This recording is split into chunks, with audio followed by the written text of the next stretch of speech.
semana de uso e conservação de solos, trazemos para os nossos estúdios o Dr. Adeodato Salviano, da Fundação Agente, ex-professor, professor aposentado da UFP. Bom dia, doutor Salviano. Bom dia. Hoje, como é que você caracteriza o estado do Piauí com relação ao manejo, os cuidados com o solo?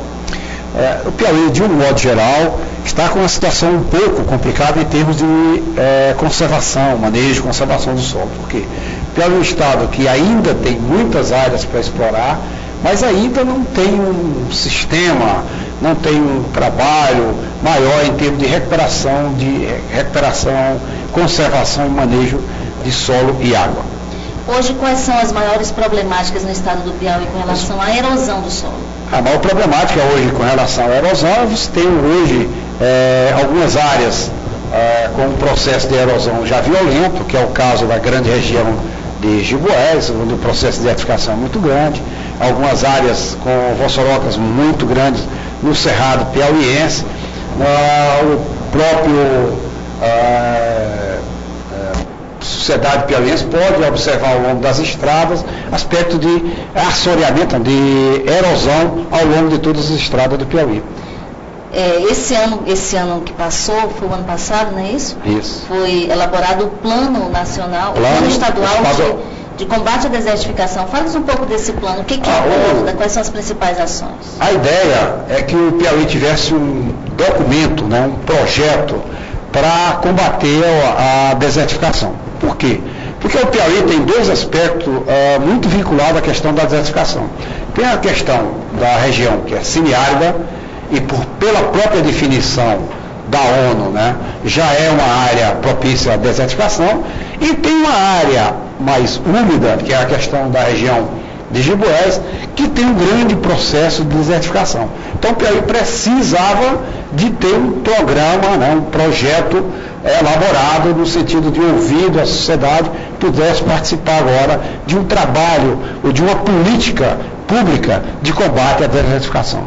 E quais são os principais pontos abordados dentro desse documento para que toda a população faça de fato um uso e manejo correto desses solos a fim de que eles não sejam erodidos? Olha, o principal na minha visão é a questão da educação do produtor, da sociedade, entender o processo de erosão, o processo de degradação do solo.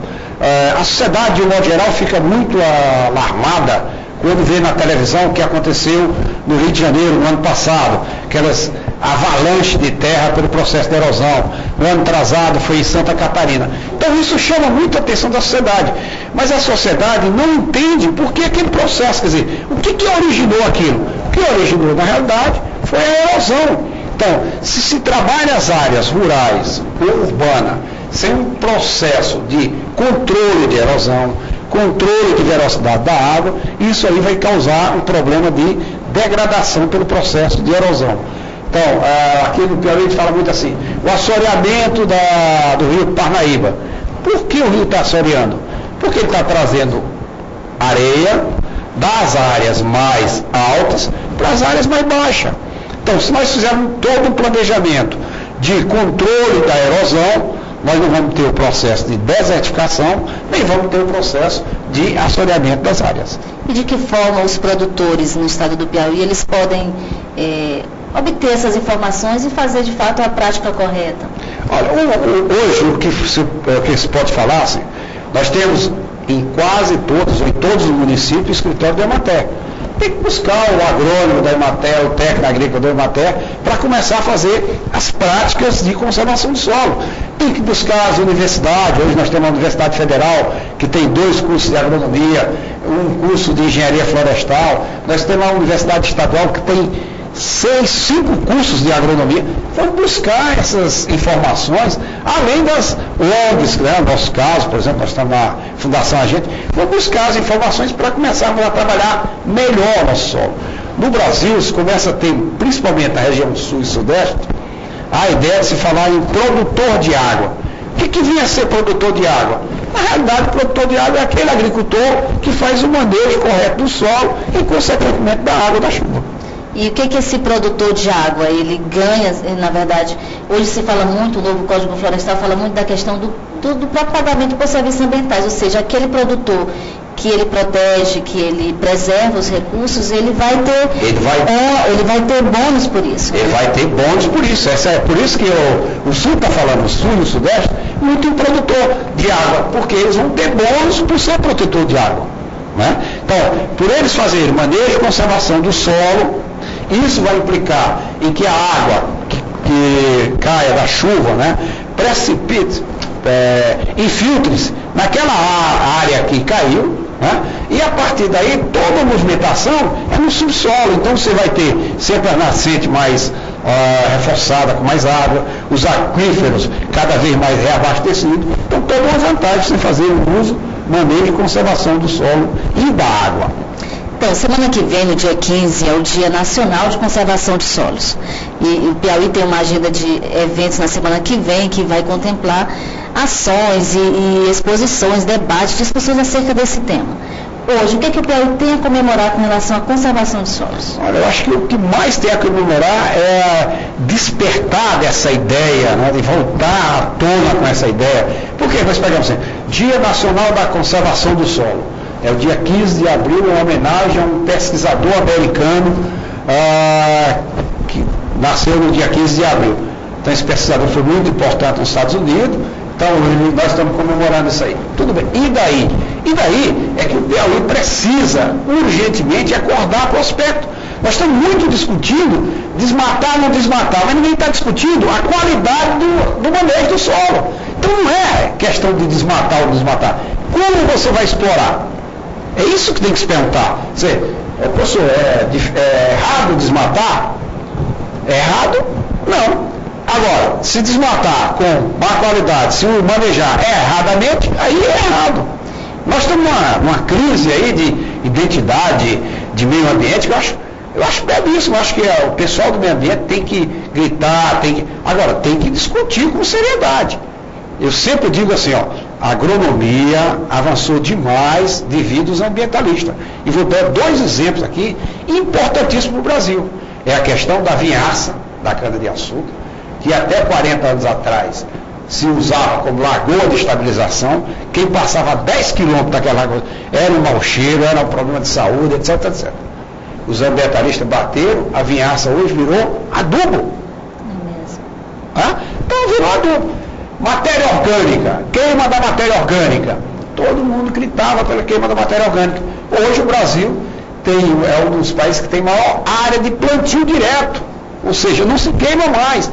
Por que isso veio? Exatamente pela grita dos ambientalistas. Agora, não é simplesmente gritar, tem que brigar com os dados corretos do conhecimento da realidade local. Verdade. Nessa briga de ambientalistas e dos produtores rurais com relação ao Código Florestal, como é que você vê essa questão do Código, os pontos, principalmente os pontos divergentes? Olha, eu te confesso que não tenho um entendimento muito bom da questão ainda, não estou acompanhando muito bem. Questão das áreas de preservação permanente. Está havendo uma redução disso aí, né? Então, uma discussão da questão da redução. Tem uma das coisas que eu vi que tocou muito a história do Piauí é a questão, parece que se chama moratória, né? Por quê? Porque o estado do Piauí tem 30% de área sendo trabalhada com agricultura. Aí você pega o estado de São Paulo, tem 90%. Quer dizer, não dá para você ter o mesmo política para o Piauí e para o São Paulo. Tem que ser uma coisa diferenciada. Articularizada. Lá em São Paulo, inclusive, aqui as pessoas não colocam isso. Em São Paulo, o governador, há 5, 6 anos atrás, que eu não lembro agora o nome dele, ele baixou um decreto que as pessoas teriam que ter as áreas com reserva legal estabelecida por lei, porque a maioria já tinham comido a reserva legal. Exatamente. Certo? Então o cara tinha lá 100 mil hectares de cana-de-açúcar. Qual é a área de reserva legal? Não tinha mais. Então ele tinha que deixar cada ano 1% da área para reserva legal. Mas nós não atingimos isso. Quer dizer, nós estamos brigando por quanto nós não chegamos ainda. Então nós temos que ter mais pé no chão, uma discussão técnica diante do que existe na lei. Você não pode ser contra a lei. Exatamente.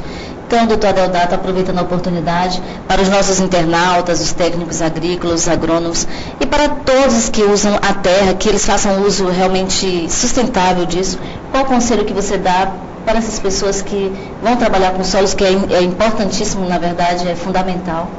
Olha, quando eu comecei na área de conservação do solo, a gente falava muito a erosão por erosão. Não é erosão por erosão, é que se você não manejar adequadamente o solo, você não vai ter produtividade. Hoje, a agricultura é altamente produtiva. Para você ser competitivo, você tem que ter alta produtividade. Não adianta uma agricultura em que você não tenha produtividade para competir com os outros. Eu gosto muito de citar o exemplo. Não adianta ter 1.000 quilos de milho por hectare, se em alguns locais o cara está tendo 7, 10, 15 mil quilos por hectare. Então, tem que entrar na competição, mas com um trabalho, e isso é possível com um trabalho consciente de meio ambiente. Então, com controle da erosão, melhoria da qualidade do solo, então isso é muito importante. Só gostaria, antes de falar sobre a Semana da Conservação do Solo, que pela primeira vez nós conseguimos ter uma sessão solene na Assembleia Legislativa. Isso é importante que toda a sociedade do Piauí se mobilize para ir lá para a Assembleia, para encarar os deputados, para ouvir os palestrantes, para a gente ter uma discussão mais elevada em termos de conservação do solo. Então, quarta-feira, dia 13, pela manhã, parece 9 horas da manhã, vai ter um debate lá, uma sessão solene na Assembleia Legislativa do Piauí. Isso é um fato inédito da Semana da Conservação do Solo. No mais, é uma semana que está carregada de atividades. Nós temos um workshop na terça-feira, no Tropem. Nós temos 2 cursos de conservação do solo na Escola Agrícola Família do Sonhi, e temos um em Gibués, nós vamos ter que se deslocar para isso, e várias outras atividades estão ocorrendo exatamente em homenagem, que é importante, do Dia da Conservação do Solo. Okay. Muito obrigada, doutor Deodato. Continue conectados conosco e até o próximo programa.